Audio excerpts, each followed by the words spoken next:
Oh, hello everyone. This is Bill here from Silver Spring, Maryland. I've got something to show everyone on Facebook. This is before I go public. I got to show you something really incredible. Okay, look at this thing here. Look at it. It appeared overnight on my back deck. It's incredible. Look at it. Couldn't believe it. I'm afraid to get close to it.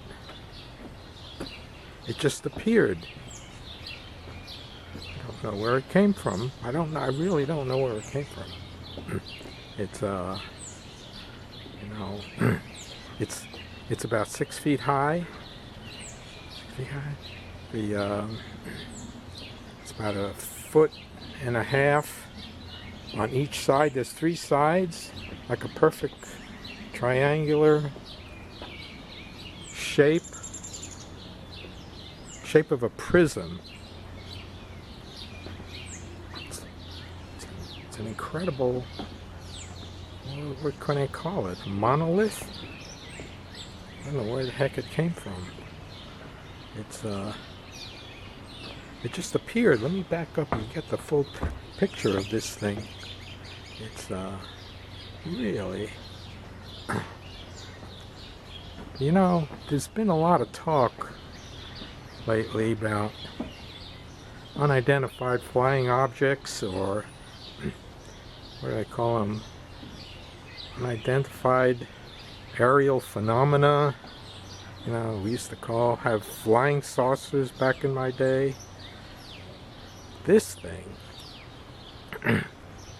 looks like the inside of some computer on the outside, inside out, or holy smokes. Now, if you're thinking somehow me or someone else built this thing, where would I get the parts to build this thing? Look at all this stuff. It's incredible. Edges are pretty straight. It's can you imagine where did this come from? Yeah. Almost thing. Amazing thing that I've ever seen. I'm thinking, you know, maybe I've been thinking about this. It was beamed down by some, I don't know, some spaceship. Beamed it down. Must be a communication device of some sort. You know, trying to tell me something. It's tilted. You see, it's not straight up. Wonder what that means. I mean, I think there's messages, visual messages. I tried to get close to it. If I get close, put my hand close to it, I don't feel anything. But I'm thinking it's trying to tell me something, and I don't know what. It's if it is some alien thing, if my hand goes over it, I still don't feel. I haven't touched it yet. I'm just afraid of this thing. It looks so, oh, I don't know, electrical. Suppose I put my hand over the top.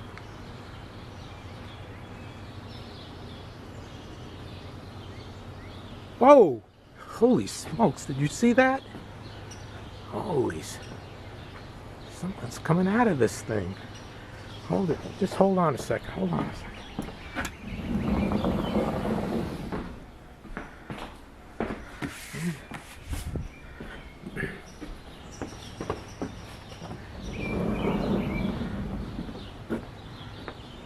Oh, okay, just a minute.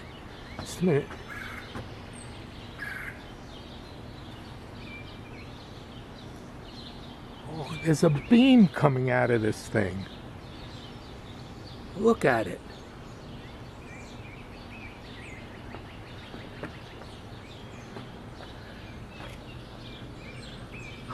Holy smokes! Didn't burn anything yet. It's point. Oh, I get it. The beam is pointed. This thing is tilted in the westward direction. North is that way. That's directly west. Overhead, it's about 10-degree tilt from vertical. Well, I said a 10-degree tilt from vertical in the western direction. Oh man, you know, oh, I know what that is. I know what it's pointing towards. I know what it's pointing towards. Follow me.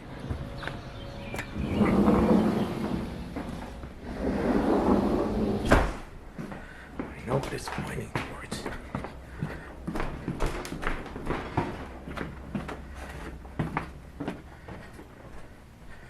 Okay, just a minute. Let me go to my science group. Charts of the night sky. The light's too bright here. Just a minute. Maybe that's a little better. Okay, just a minute. Change time. About 8 o'clock. That's about right. Okay, now this is directly overhead. Directly overhead. Oh yeah, the lights. Just a minute. Okay, that's better. Okay, directly overhead is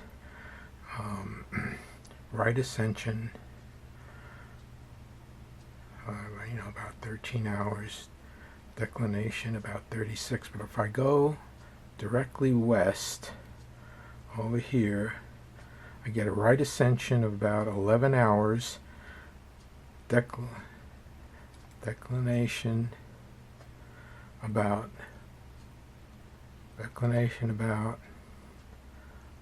39.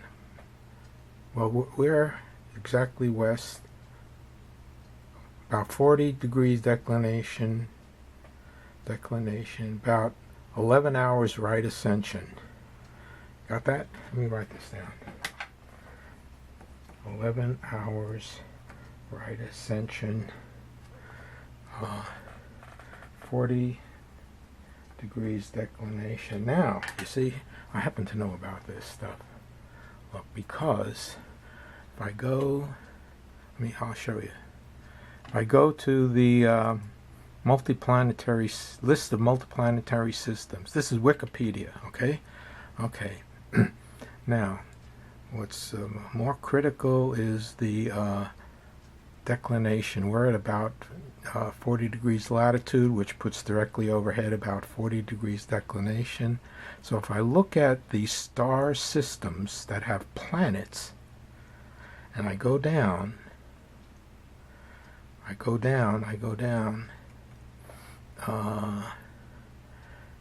40, here it is, 40 degrees declination, 10 hours 59 minutes, about 11 hours right ascension. That's 47 Ursa Major. I've heard of that one. It's a yellow dwarf, yellow star, approximately 46 light years from Earth. It has 3 exoplanets. They happen to be giant planets, but that star system is similar to our solar system. Actually, it could have an Earth-like planet undetected so far. I think, let me go back.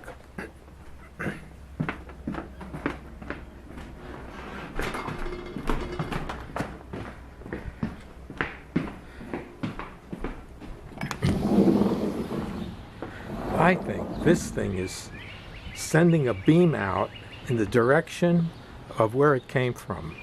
47 Ursa Major. That's the star system. See, so far it's telling me something. It's telling me something. I need to find out more about it. I need some more ideas. I mean, before I go public with this, maybe somebody can give me some more ideas about what do I do? What do I do? Now I'm more. I used to be a skeptic about the, you know, flying objects from other solar systems, but this thing, I'm just speculating here, conjecturing, was beamed down by some, I don't know, spaceship, UAPs, I don't know. Anyway, I think I can figure this out more. I'll get back to you guys tomorrow with another video. I'll try and get some more ideas about what this thing is and some more. I don't know. I'll figure something out. Hi, family and friends. I'm back.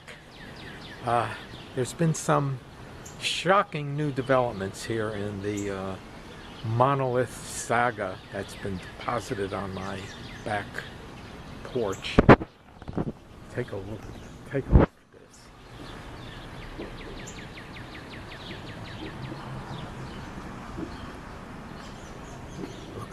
Look at that. This ball has been emerged from the top of the monolith overnight. It's just incredible. It's you know, it's I measured it today. It's about measured the diameter and its circumference. It's about 32 centimeters in radius. And you might be able to hear from this distance some noise coming from this thing. Also, the monolith is now vertical.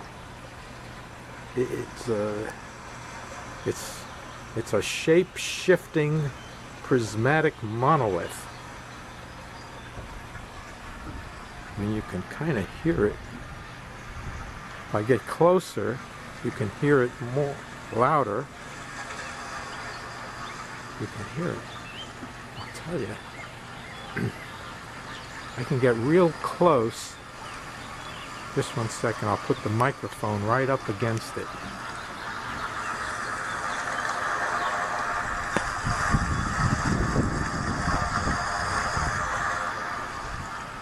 Did you hear that? It sounds like water. Waves. It sounds like waves, doesn't it? You know what I think? I think this represents the planet where this monolith came from. You know, it looks like a ice-covered planet. Maybe it's a water-covered planet. That's the reason for the water. Incredible. Look at this sphere. Here, just one second. Let me get this stick. I'll show you what I mean.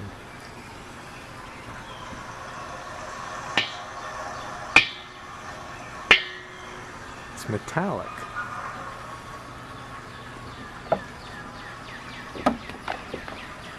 I think it represents the planet where this whole thing came from.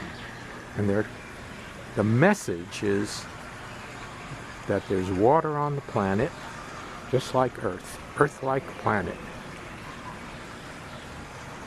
Not sure what to make of this. If you guys have any information, any ideas as to how I can get some more information from this thing, I'd be open to suggestions. But you know, where would I get such a thing? I mean, only comment I got was quite negative about this. It's kind of skeptical about it, but But now, can you believe me now? I mean, look at this thing. Where would I get such a thing? All right. I'll try and I'll see what happens overnight tonight. It's just incredible here. Send me some ideas. Oh, hi everyone. I'm back. The monolith is still here. Still here. The wave sounds have stopped. They stopped overnight. No more wave sounds. There's this metallic sphere, which I deduced was 32 centimeters in diameter, in radius. Did you check on Google? Is there any meaning to 32? I don't know, maybe. Let's see, so far what we've found, or what I've deduced, was this the star system that this monolith came from, 47 Ursa Major. The planet in that star system, I figured, because of the waves and the sounds and the sphere on top of this, that it's an Earth-like solar system involved here. The other thing that I've figured out today is how this thing got here. It's real. Let me show you what I mean. I put this chair there, so I want to demonstrate something to you. Let's see if I can center this. Okay. Okay, I'm here. Put it in this position. One of the things I've noticed is that when I come close to this thing, I feel a little bit lighter in weight. Just a little bit, maybe. Maybe it's my imagination, I thought. But I have a test. Let me show you the test. I didn't have a string easily handy, but I do have a ring. This test. Now, I put the camera in that position so that you can see that the monolith is vertical, right? You can compare it with the gazebo, the sides of the gazebo. I want to make sure. I don't want anyone to think I'm fooling them or anything. And I have sort of what should I call it? A poor man's gravitometer. Now watch this. Nothing like this. I got it with my ring. I have a string, or in this case, a rubber band. Okay.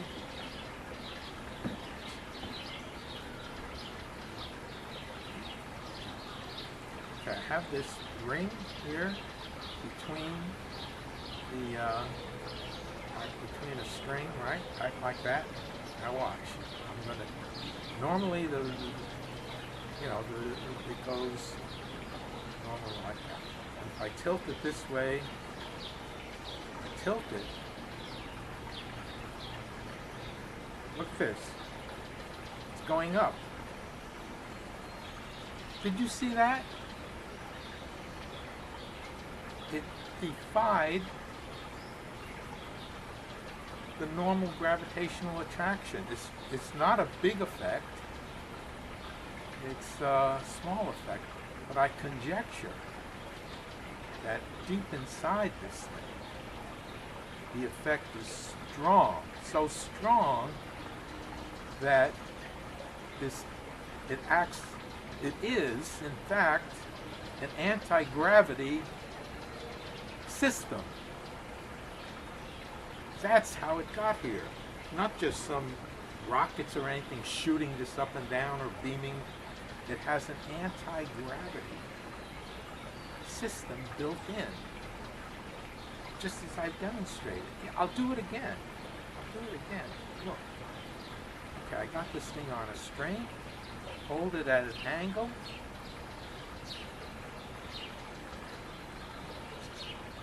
It went up. It's not a big effect here for myself when I stand. Look, I do feel a little lighter on my feet.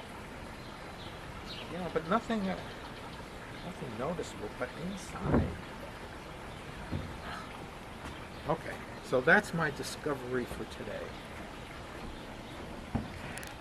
Okay. Stay tuned. Here's the whole thing now. It's still here.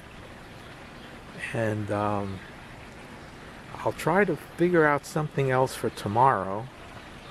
And I'll get back to you all about what else I can deduce from this thing. This is the final installment on the Monolith saga, because it's gone. Disappeared in the night, left the way it came, except for its triangular base imprint. Maybe that's also a message.